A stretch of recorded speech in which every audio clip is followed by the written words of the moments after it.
प्रदेश कांग्रेस अध्यक्ष कुलदीप सिंह राठौर ने केंद्र सरकार पर साधा निशाना। बेरोजगारी और महंगाई से जनता है परेशान। डबल इंजन की सरकार फेल है। पेट्रोल 102 रुपए लीटर, गैस सिलेंडर 1000 रुपए, तेल 250 का हो गया है। प्रदेश सरकार की नाकामी का जवाब देगी प्रदेश की जनता। कांग्रेस प्रदेश में 4 सीटों पर जीत करेगी हासिल। हिमाचल में आज कर्मचारी परेशान व हताश हैं। 4 साल में सरकार ने घोटाले के अलावा कुछ नहीं किया। चाहे इंदिरा आवास योजना हो या प्रधानमंत्री मनमोहन सिंह मनरेगा लेके आए, और मनरेगा ने तो इस देश में क्रांति पैदा कर दी। कौन सा आपने कार्यक्रम जो है गरीबों के हक में दिया है? आप गरीबों की बात करते हैं।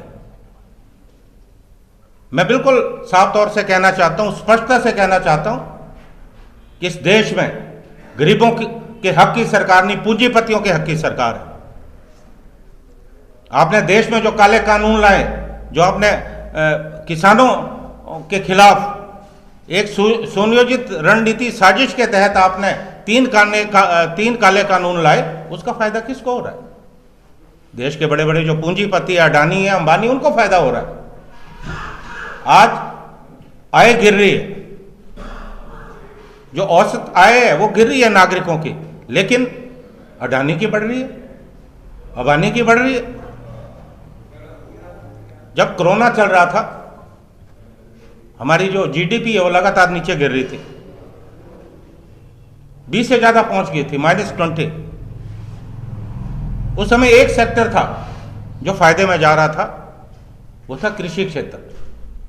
और इन पूंजीपतियों की नजर जब कुदृष्टि पड़ी तो इस काले कानून को लाया। सरकार मुद्दों पे चुनाव नहीं लड़ रही। मैंने पहले कहा महंगाई का मुद्दा, बेरोजगारी का मुद्दा है। आप बताइए, हिमाचल आज 3रे नंबर पे है, और कोरोना के समय में जब बड़ी बड़ी कंपनियां बंद हुई, हमारे जो बच्चे बाहर काम करते थे उनकी छटनी हुई, वो प्रदेश में वापस आए, वो घरों में बेरोजगार बैठे हैं, उनका आंकड़ा सरकार के पास उपलब्ध नहीं है। अब तो नौकरियां निकल नहीं रही हैं।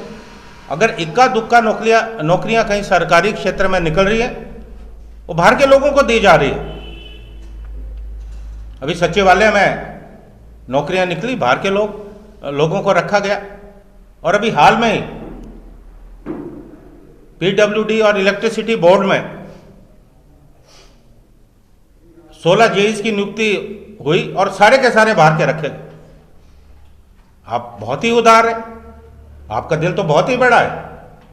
अपने प्रदेश के नौजवान जो डिग्रियां लेके सड़कों में घूम रहे हैं, उनके लिए आपके पास काम नहीं है, और आप दूसरे राज्यों से लोगों को यहां नौकरियां लगा रहे हो, और वो भी वो राज्य जहां भारतीय जनता पार्टी की सरकार है। अब हो सकता है किसी दबाव के तहत लगा रहे हो, तो आज बेरोजगारी का जो मुद्दा है वो प्रमुख है। कानून देखिए, बनी तो ये कांग्रेस के समय में बनी थी पहले, अब ये ठीक है। उसके बाद किसकी सरकार रही है? अभी जो हमारे संस्थान है आज बहुत बुरे हालात में चल रहे हैं। ये तो शुक्र है कि इन्होंने इस सब्जी मंडी को बेचा नहीं, क्योंकि अब तो जो नया कानून बना है, उस कानून के बाद ये मंडियां खत्म हो जाएंगी। इन मंडियों का कोई अस्तित्व नहीं रहेगा, क्योंकि जहां भी इन्हें लगता है कि घाटे में चल रही है या व्यवस्था नहीं है, ये बेच रहे हैं। तो अभी तो आप गनीमत मानिए, ये मंडियां मौजूद हैं। ये आने वाले वक्त में इन मंडियों का अस्तित्व खत्म होने वाला है। सर, महंगाई और बेरोजगारी की आपने बात की। कल के सर्वे के अनुसार भारत भुखमरी में 101 नंबर पर पहुंच गया। प्रधानमंत्री नरेंद्र मोदी कोरोना वैश्विक महामारी के दौरान कहते कि 80 करोड़ लोगों को हम अनाज मुफ्त उपलब्ध कराएंगे। किस तरीके से देखते हैं? देखिए, प्रधानमंत्री जी बातें बहुत करते हैं, लेकिन धरातल में कहीं उनका काम नजर नहीं आता। और कोरोना के समय में जो कुव्यवस्था इस देश में रही है, आज से पहले भी महामारियां यहाँ आई हैं, हैजा आया, प्लेग आया, लेकिन उसकी रोकथाम हुई है। प्लस पोलियो अभियान हमारे देश में इतनी मजबूती से चला कि विश्व में हम नंबर 1 में थे, लेकिन हमने तो कभी उसका प्रचार नहीं किया। आज कोरोना के नाम पे जो वैक्सीन लग रही है, उसके बड़े बड़े होर्डिंग लगाए जा रहे हैं और कहा जा रहा है मुफ्त वैक्सीन। अरे आप इस देश के लोगों पे एहसान कर रहे हो? इस देश के लोगों को क्या स्वास्थ्य का हक नहीं है? इस देश के लोगों को क्या अपनी सेहत का हक नहीं है? परेशान है और निजात पाना चाहता है। मैं हिमाचल की बात कहना चाहूंगा। पिछले 4 वर्षों में हिमाचल प्रदेश में कहीं विकास हुआ नहीं। मुझे हैरानी होती है जब भारतीय जनता पार्टी के नेता कहते हैं, मुख्यमंत्री कहते हैं कि हम विकास के नाम पे वोट मांग रहे हैं। अब मैं ये पूछना चाहता हूं कि आप बताइए कि जो दृष्टि पत्र आपने चुनाव से पूर्व निकाला था, हिमाचल प्रदेश की जनता से आपने जो वायदे किए थे, कितने वायदे पूरे हुए? क्योंकि 4 वर्ष का समय आपको जो है मिल चुका है, अब तो खाली 1 साल बचा है। और 1 वर्ष में आप जानते हैं संभव नहीं है कि जितने वायदे इन्होंने हिमाचल प्रदेश के लोगों से किए वो पूरे हो सके। और इन 4 वर्षों में बताए, प्रमुखता से 4 काम बताएं मुख्यमंत्री जी। मैं कोई लंबी चौड़ी फहरिस्त की बात नहीं करता कि आपने जो हिमाचल की जनता के लिए किए हों। कोई नया स्कूल बना, कोई नया कॉलेज बना, कोई नया अस्पताल बना, कोई नया प्राइमरी हेल्थ सेंटर बना, कोई नई सड़क बनी। कौन सा विकास किया आपने इस प्रदेश में? वो काम जो कांग्रेस पार्टी के समय में शुरू हुए थे, इनके समय में अगर पूरे हुए तो आपने केवल जो है वहां जाकर फीता काटा। आपकी कोई उपलब्धि इस प्रदेश के लिए नहीं है। इसलिए विकास के नाम पे आपको वोट मांगने का अधिकार नहीं है। और लगातार आप देख रहे हैं देश में महंगाई बढ़ती जा रही है। आप देखें आम लोगों का जीना दुभर हो गया। ये बार बार कहते हैं भारतीय जनता पार्टी के नेता, मुझे ताज्जुब होता है कि महंगाई तो कांग्रेस के समय में भी थी। तुलना कीजिए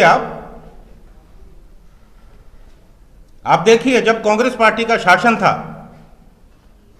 उस वक्त डीजल और पेट्रोल के क्या दाम थे।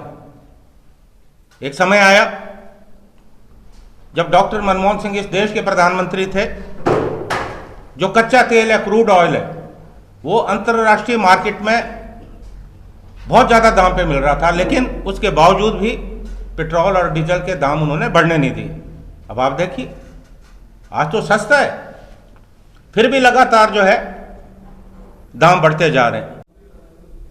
आप देखिए गैस सिलेंडर हमारे समय में कितना था, लगभग 300-400 के करीब था। अगर 10 रुपए भी बढ़ता था तो तमाम भारतीय जनता पार्टी के नेता सड़कों पे आके विरोध करते थे, सिलेंडर लेके विरोध करते थे। आज कहां गया वो विरोध? आज तो 1000 से ऊपर हो चुका है।